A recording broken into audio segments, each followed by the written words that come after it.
12th of November, 1949. Damp fog over Vienna. Anna Drechsler waits in a corridor of a Soviet office with a school satchel. She is a language teacher who takes translation shifts because her pay is small and food is still rationed. The hall smells of wet wool and cheap tobacco.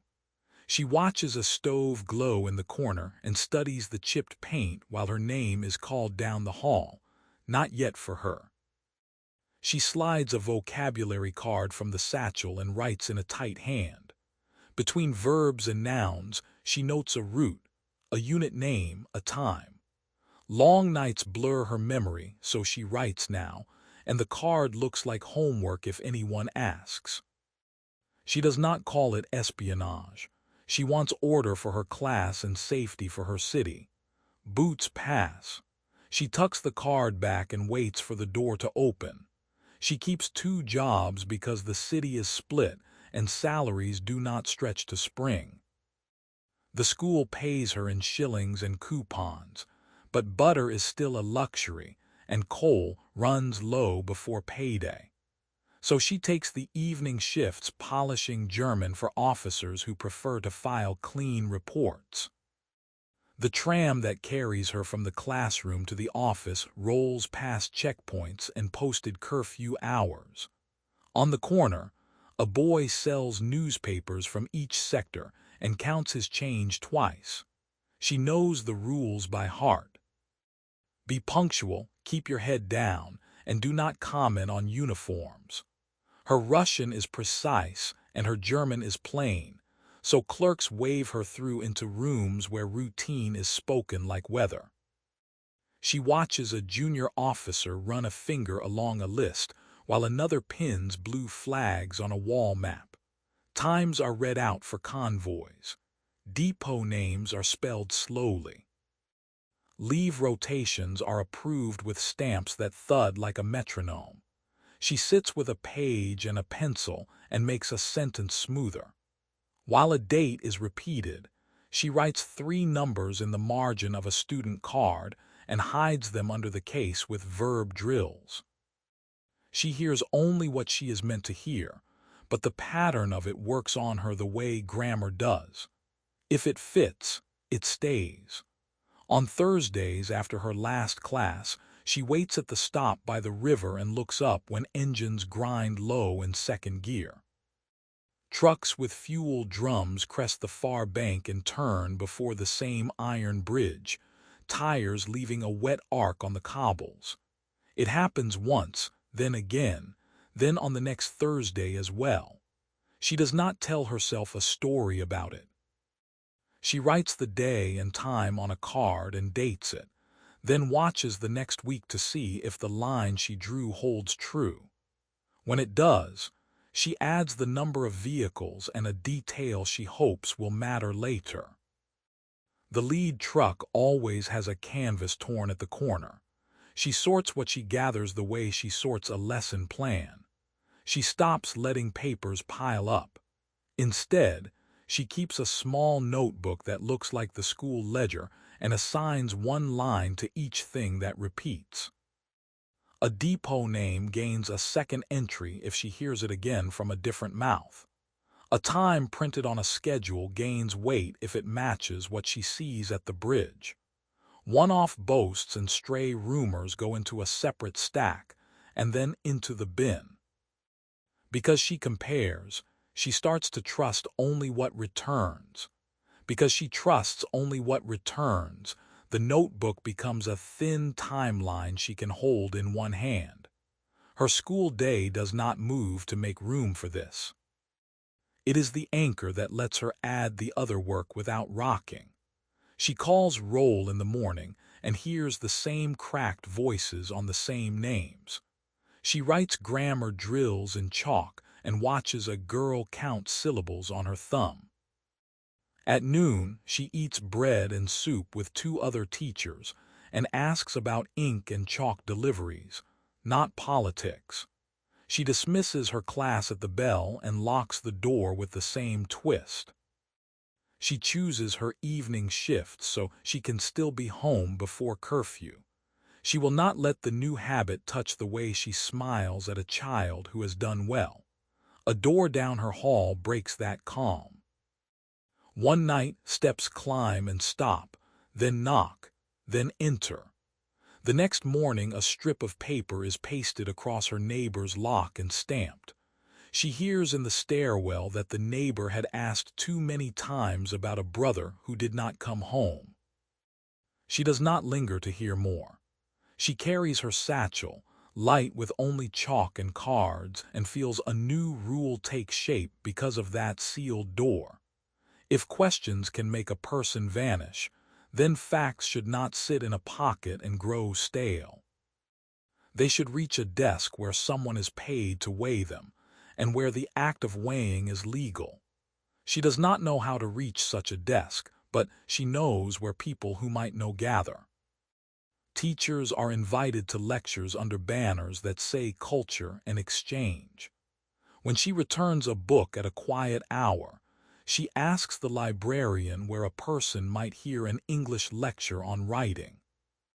The friend behind the desk enjoys schedules as much as she does. The friend names a reading room that is warm in winter and a hall where allied staff host talks for school staff. It is given as helpful advice, the way a friend would share the time for the next tram. She thanks her and says she will attend for the sake of her students. Because she trusts routine more than caution, she fits the new step into the same narrow spaces that hold the others. She will go after the late lesson, not after the translation shift. She will sit near the aisle and leave before applause. She will carry the same satchel she carries to school. She will take only one card if she carries anything at all. That rule takes its shape on a small blank she keeps at the front of her case like a shield. The card has 3 columns for verbs, nouns, and sentences. A place name looks like a noun. A number looks like a count of syllables. If stopped, she can put her finger on a line and translate a grammar point while her heart slows. The first time she tests the rule, she stands by the stairwell and listens for the echo of feet on the landings. She moves the single card to the outer pocket where she can slip it into a book or into a coat seam if she has to. The satchel sits right against her hip, its weight a scale she now understands. A heavy bag is a loud thought. A light one is ordinary. She keeps it light. Because she cannot control the men who stamp papers or the trucks that grind over the river, she controls this. 1 card, 1 errand, 1 lecture. The rest stays in her head until it repeats, and then it earns a place on the line. Because her librarian friend hosts an evening lecture for teachers, she goes and sits near the aisle with her satchel against her leg. The friend stands at the podium and introduces a cultural officer who talks about school programs and exchange. After the chairs scrape back and people gather coats, he asks small questions about curriculum, paper allotments, and crowded classrooms. She answers with what she knows: numbers of workbooks per child, how many slates are cracked, how often chalk runs out before Friday. The tone is administrative, and that is why she stays. Because he mentions a program that can provide materials, she gives him a neat list of what her class lacks. He studies it and asks about how long it takes to cross the city to collect supplies, and which routes are less delayed. The question is practical on its face. She hears the care in how he phrases travel times, not destinations. He does not ask about officers or depots. He wants to know where lines slow and why. She files that detail with the same calm she uses for a grammar rule. Therefore she tests him with something harmless. She says tram schedules near the depot change on Thursdays, and children who live past the Iron Bridge need 5 extra minutes to make first period. This is public and can be checked against a posted timetable. If he understands what follows, rest cycles and convoy clocks, he will not need her to explain it. He does not write and does not smile. He only nods once the way a person does when a piece fits. She decides he can see a pattern without pressing her for more than she meant to give. Because he returns the next week with a stack of primers and thanks her for the tram tip, he asks if she can write neutral notes about changes she sees during her translation shifts. He says neutral so she will not mistake this for a request to judge or argue. She thinks about the knock that sealed a door on her floor and about the weight of a bag that is too full. She sets a rule before she agrees. Every note must be in plain language and dated like a diary entry. Nothing can read like a map or an order. If a page is found, it must look like a teacher's day. Because she needs a way to pass a note without meeting, she agrees to leave a folded page inside a library book when she returns it, so the slip looks like an overdue insert. The librarian friend checks in a cart of returns twice a day and would not find it strange. She tests the method with a safe page about chalk and blank paper. She chooses a shelf in the education section and a title teachers borrow often. When she slides the page in, a boy at the catalog coughs behind her and she keeps her hand steady. The book goes onto the cart and then behind the desk. No one looks up. Therefore her reports become short, dated lines. Place, number, movement. A fuel yard by the river gains a line with a date and a count of drums. A row of trucks becomes line of covered vehicles, 6, turning east at dusk. An office schedule she proofreads yields leave days shift to Tuesday, Wednesday. She avoids words that declare intent. She does not use codes that teach method. She writes with the same blue ink she uses to mark homework so her hand looks like any other afternoon at a desk. Drafts are torn and the scraps go into different bins on different days. Because trust needs balance, she keeps her classroom rooted in view. She posts a schedule of parents' meetings and makes sure to greet each as they arrive. She stacks marked notebooks on the front table where anyone passing can see red ticks and notes. She volunteers to help supervise a school outing to a museum. At the market she asks the grocer about prices the way she always has and counts coins twice. If someone watches, they see a woman who prepares lessons, not a person who walks sudden circles after dark. Therefore, the cultural officer tells her that a second reader will collect from the same shelf and send summaries to a NATO desk. She does not see the second reader, and she does not have to change her steps. The book disappears faster from the return bin. A day later, it is back in place with its insert gone. Her work now moves beyond one pair of hands without asking more from her. She adds a rule to steady herself. She will not alter the method unless told, and she will not ask for names. Because she sees a change, she writes it bluntly. New fuel storage appears near a rail yard where she passes on the tram. The metal drums catch low light and smell sharp even in cold air. Night convoys run later and then less often by her bridge on Thursdays. She writes the dates and the counts and nothing else. The next month, in the corner of a lecture hall after the talk ends, her handler thanks her and says her notes helped a briefing. He offers no details. She hears only that the lines from her ledger reached a room where people listened. Therefore her goal hardens into a simple line she can hold. Keep the city stable and reduce surprises that make doors seal. She accepts the risk of 2 drops a month, no more. She chooses the 2nd and 4th weeks, tied to school meetings and library hours, so the dates look like a teacher's errands. She does not add a third even when her hand itches to write. The limit is another rule she can control when other things are outside her reach, and it keeps her work small enough to carry without changing the way she walks. Because the guard at the office door changes and starts pressing fingers into bags instead of glancing at passes, she stops carrying the small notebook.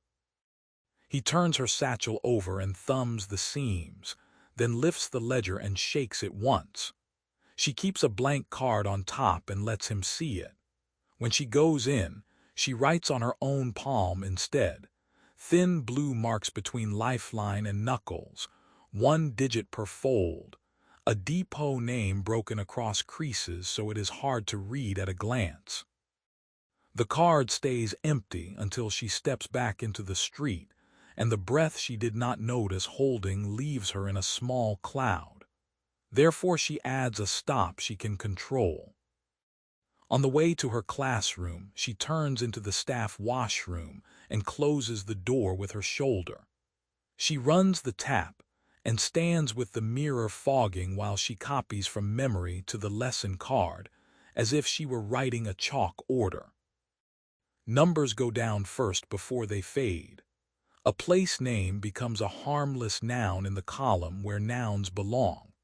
She blots her hand with a towel until the ink ghosts the cotton, then scrubs the rest off with brown soap so she can pick up registers without a stain to explain.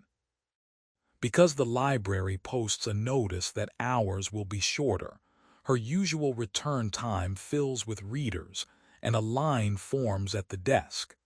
The aisle near the education shelf tightens.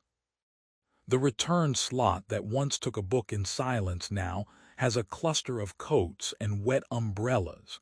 She does not like to fit sensitive things into a crowd whose faces she cannot study, so she changes the drop day.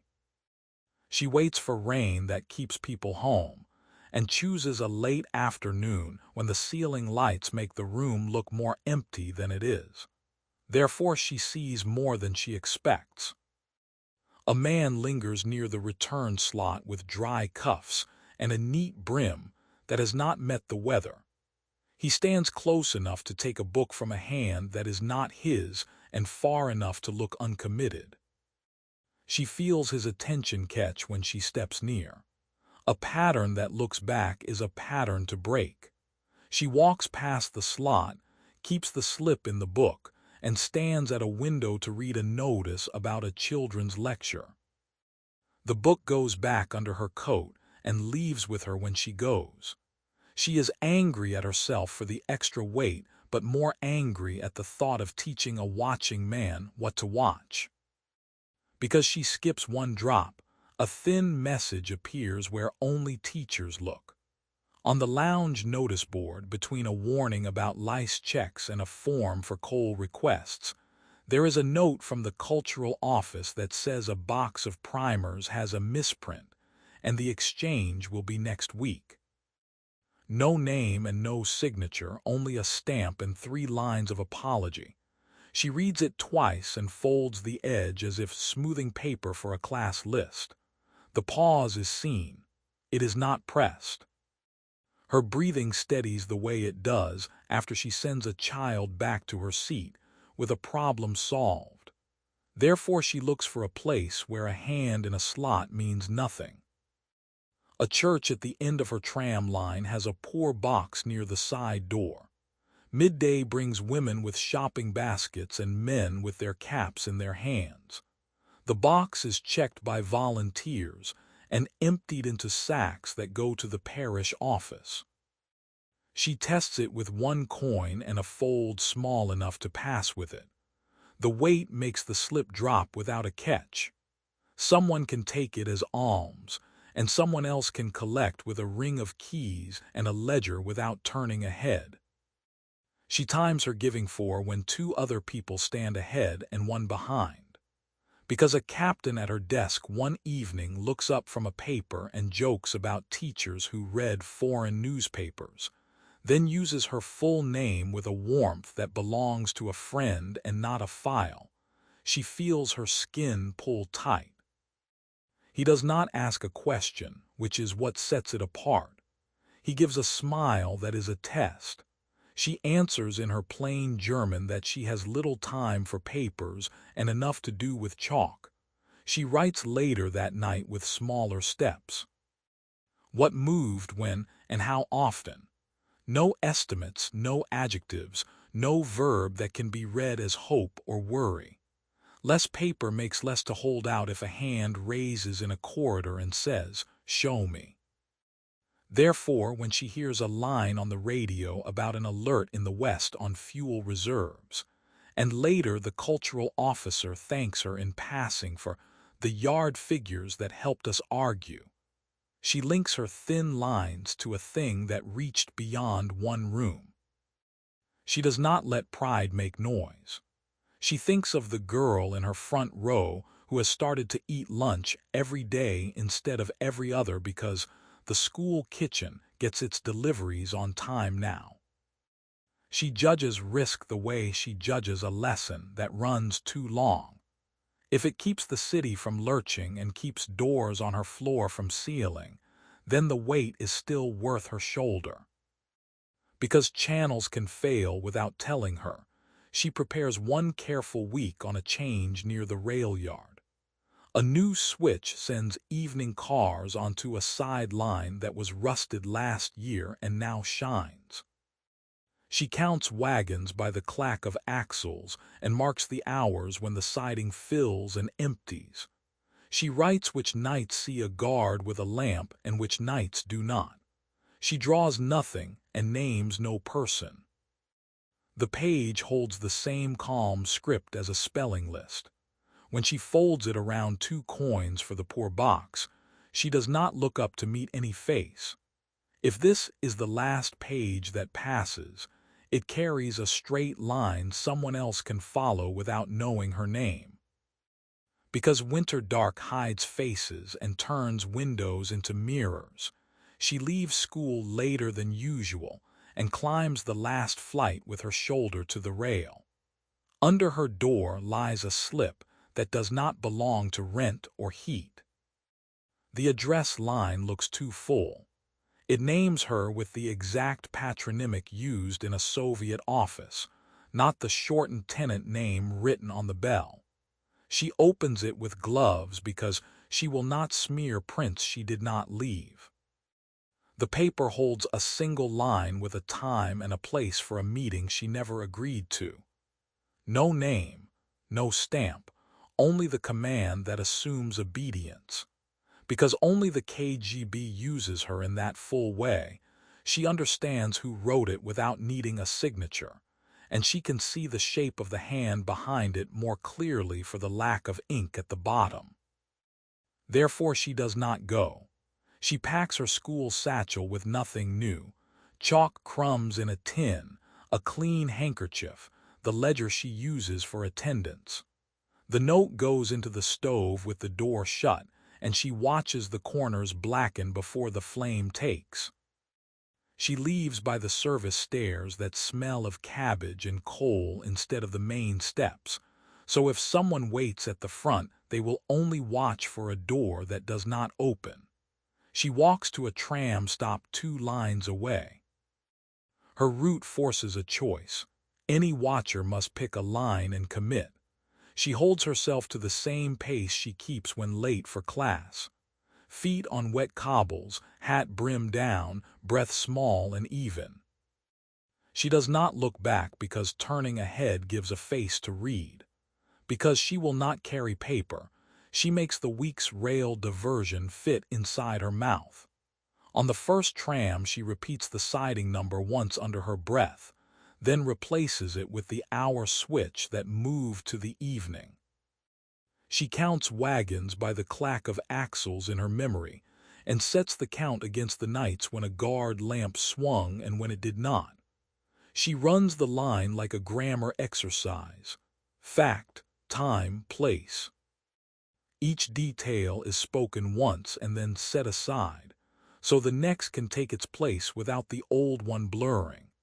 She rides past her usual stop to watch for a reflection that stays too long in the glass, then steps off and changes trams to cut the pattern again. Only memory crosses the city. Her bag is ordinary weight. Therefore she meets her handler where a teacher can stand without interest. The kiosk's roof leaks light onto the wet pavement, and its glass boxes hold chalk, pencils, and cheap paper. They do not speak of notes or boxes. She asks for nothing except a change in how often they collect. Her voice is even and plain because panic attracts listeners the same way laughter does. He understands risk and keeps the conversation banal. He picks up 2 sticks of chalk, pays with coins that click, and says there will be a pause in book donations. She hears the shape beneath the sentence. The channel will cool without drama, and they will move collection away from any shelf that taught someone where to look. They walk apart with the easy pace of people who have bought tools for work. Because quiet at home can be its own test, she returns with care. The stairwell is still and smells of ash. No strip of paper seals a door. She burns the blank lesson cards she kept for next term, not because ink would betray her, but because blank paper begs to be filled and then to be found. She stacks the ash in a small cone until it cave-ins and the last square disappears.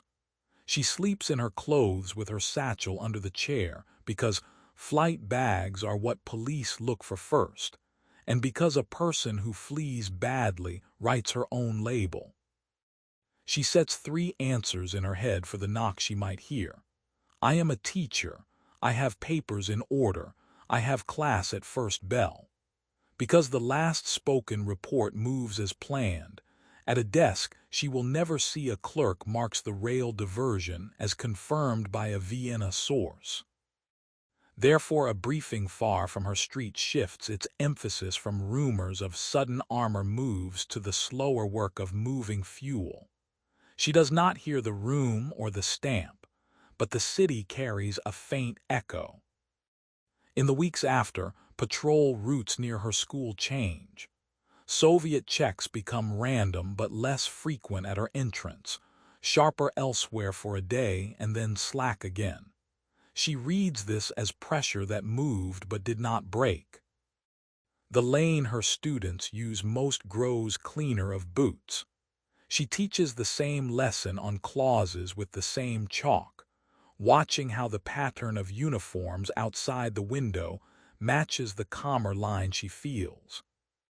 Because pressure still seeks a seam, a student's father is taken in for a night and returned with a warning about gossip. The child sits in the second row the next day with a jaw held tight and a copybook turned to a clean page she does not touch. Anna writes the date on the board and keeps her hand steady. The net passed so close it brushed a household without taking it. Therefore she decides to stop direct reporting. She will accept only classroom-safe tasks if asked. Posted schedules, public closures, counts any parent could make without a pause. She uses the church poor box once more for a single, thin line wrapped around a coin. The sense is simple enough to pass in a ledger without a meeting. The shelf will stay empty until spring. Therefore her handler retires her source number without ceremony. There is no farewell and no file handed back. Silence is the proof the step was understood. She remains in place as a teacher, and her ledger returns to names and marks and the careful dates that keep a class whole. The earlier notes she wrote do not return to her hands. They stay in folders that move across desks she will not enter, where they are read, marked, and stacked to brief officers she will never meet. What remains for her is a room that warms by mid-morning, a bridge that still carries trucks, and a city that did not lurch that winter. Her fate folds back into small daily choices, and the wider line bends a little because a quiet teacher kept watching and kept her record true. She keeps the satchel light and her path short: school, market, quiet evenings with grammar books. And after the night her full name arrived, the channel rests. What she has already set down holds its shape without her. Stripped of her name, those calm, dated lines remain a steady thread in early NATO briefings on Central Europe, while the city around her moves toward the treaty that will end occupation. She learns the cost of attention and the value of routine, and lets the results run ahead to rooms she will never see. In the damp light where she once waited with a satchel, she returns to chalk and attendance, and far from her tram stop others read her small notes and make choices that bend the wider map.